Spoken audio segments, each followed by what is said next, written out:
Introduce yourself and tell us who you represent. Debbie Dooley, Green Tea Coalition. I'm on the board of directors of Tea Party Patriots, co-founder of Atlanta Tea Party. They represent tea parties across Georgia. One of the things that I would like to say where we have in common is that we believe in the free market. Conservatives claim to believe in the free market. A monopoly is not a free market by any stretch of the imagination. This bill will give consumers choice. It will allow a choice in a monopoly that I don't believe is acting in the best interest of ratepayers any longer. We don't have the money to donate to legislatures. We don't have the money to hire lobbyists. We're volunteers. That's not necessary, Ms. Dooley. I know. So, I mean, we are volunteers. And we actually took a survey of over 500 people about our ratepayers' Bill of Rights, which includes choice. 93.7% support choice in energy. It's a national security issue as well. I'm working with a group, Frank Gaffney. I don't know if you guys know him, very good with national security. They're concerned, they reached out to me in Green Tea Coalition, they're concerned about the grid. They're concerned about electromagnetic pulses. They're concerned about the fact that there is nothing more centralized in our nation than our power grid.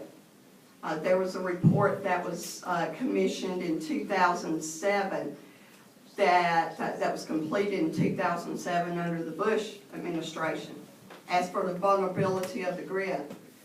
And it was very vulnerable with the grid. There were news reports about it. Alternative energy allows decentralization of this grid.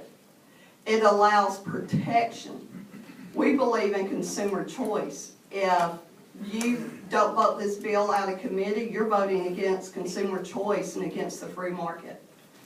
This is something that we believe in. We believe that there should be choice. There should be competition to Georgia Power. I find it ironic that they are trying to protect their monopoly. We are drawing people's attention and our activists' attention to the influence that Georgia Power and their lobbyists have under the Gold Dome on different issues, especially since that bill passed in 2011 that overturned a 40-year ban on them being able to contribute directly to elected officials. We're going to be sending out an email when the legislative session begins and just list all their contributions.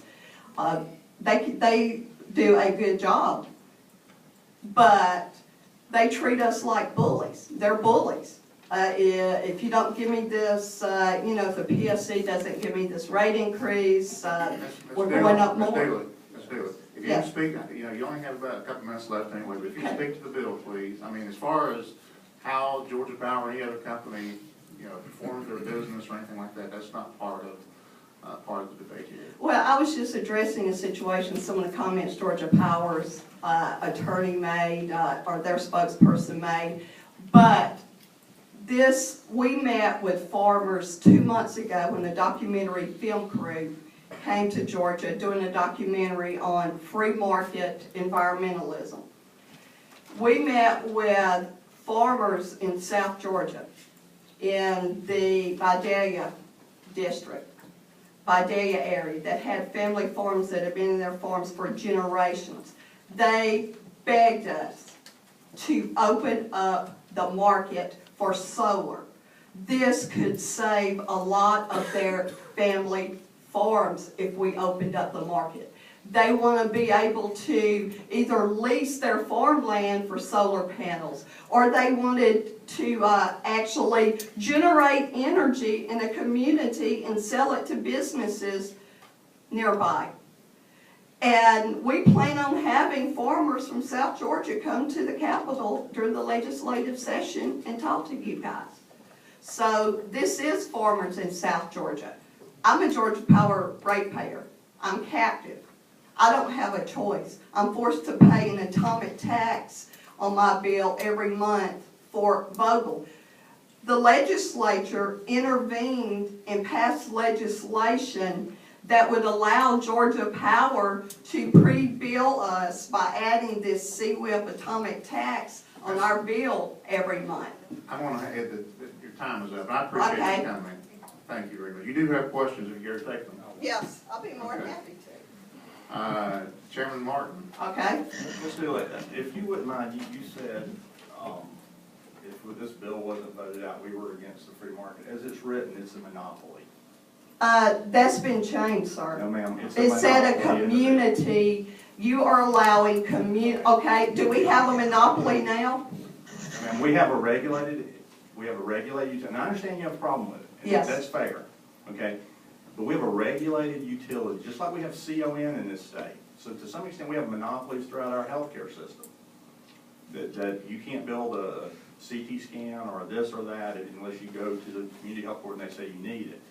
So I think one has to be careful, and you and I may just have to disagree. Yes, we But do. when you call it a monopoly, the fact is when you wake up every morning, you flip the switch, if it's not there, they have to have somebody to come out there. It's not like the cable, I won't get into the brand names, it's not like the cable TV folks or the phone folks. I mean, where you have a choice, but they don't have to be there when you call them. So I think we just have to recognize that one has to be careful because the company is doing what they were required to way back in the 20s and 30s when somebody wanted to live out yonder, if you will.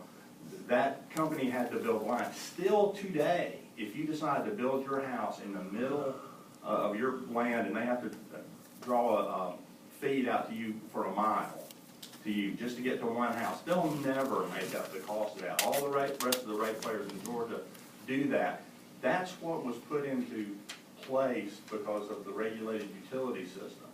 So, I mean, if you have a problem with the regulated utility system, then you have to change more than you're talking here. If you wish to advocate for deregulated utilities, that's a fair conversation. This bill doesn't do that. And that's just the point I wanted to make. It is, as it is written, still a monopoly. My understanding. He said he was going to change That's it, right. but today it's a monopoly. Okay, And but then we're we have talking. to go with what we have in front of us. Okay, but it is being changed, and it will give consumer choice. It's a national security issue. I would encourage all of you to actually go to, if I have it posted on my Facebook about the dangers of our grid system. This report. Ms. Dooley, I'm sorry. I mean, I Okay, don't mean well, to be considering the influence Georgia Power has, I'm not surprised. Thank you. Thank you very much. You do have more questions if you care to take them. Okay. Okay. Chairman Geisinger. I'm only going to make one statement in regards to the grid. When the grid's down, you're not going to deliver any solar power. I It's can at down. my house. Well, do you have arrays on your roof? If I had solar arrays and the market were opened up in communities, yes, you would. You could go back up with the grid, then it could take Georgia Power. Excuse me, how are you going to get that power to your home? The It's power not to in my the roof. home.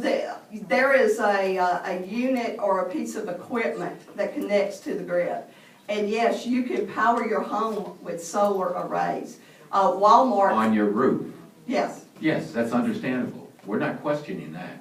But you start talking about the grid being down. If the grid's down, the whole nation will come to its knees. Right, but if, under a terrorist attack, if you had a terrorist attack, certain substations, key substations and transformers and hurl projectiles, I'll be glad to make that report available to everybody on this committee. It could take the grid down for 2 weeks, have to repair it. Look what happened with Sandy, Hurricane Sandy. People that had solar were up when for all intents They were and supplying themselves. right. That's different than a solar farm who cannot get the power to the individual. But if this opens up, it will open up the solar, community financing. It will open the way for more You can- people. You can do that now. You can put solar arrays on your roof. Not to allow to finance solar, you can't do We'll that. discuss that later. Okay, Thank you, but, Mr. Chairman. okay, Thank you, Chairman. You have a couple more questions, you're to take them. okay. Representative Dickey, you have a question? Thank you, Mr. What Chairman. number is yours? 25. Thank you, Mr. Chairman. I guess Chairman Guy Senior here just kind of went on that lines. We certainly have heard other people here today talking about the growth of solar, consumers, commercial. It's certainly happening, and it's certainly nothing that I know of that prevents consumers from installing solar on their homes now. I don't understand we've got choice. You can certainly put solar, unhook from the grid and go about your own way and try to be as self-sufficient as you can. I don't understand the choice problem you have. Because the bottom line is, I can't go out to a solar company and purchase, if I want to purchase solar energy from them or from a solar farm, or if a business wants to do that, I have to buy it from Georgia Power. It's like being told, well, if you want to get this commodity, you've got to go to Walmart, or you've got to go to Are you telling me Kmart. you can't go purchase solar panels and put on your home? Power. Oh, you want Yeah, I think, it from a company? yes, and I believe this bill will open up the market and will allow competition to Georgia Power, which is something that apparently, anybody that wants to go and find out how much clout Georgia Power has needs to look no further than members of the committee, that I am seeing. That's not necessary. I have to stop you there. Okay. Thank you. Representative Holmes, you have a question? Thank you. Mr. Chairman, Ms. Dooley, we are very fortunate in the state of Georgia that we have MEAG cities, we have EMCs, and we have Georgia Power. They give us very affordable, very reliable power, and have done this for a long time. I'm having a very difficult time with the bill simply because the EMCs and Georgia Power are already provided, they're in the solar business. The decision by the PSC, the sum for Georgia Power, kept them, ensure that they are in the solar business, providing solar power. Please, can you very simply help me understand why we need this bill? That's what For the best interest of the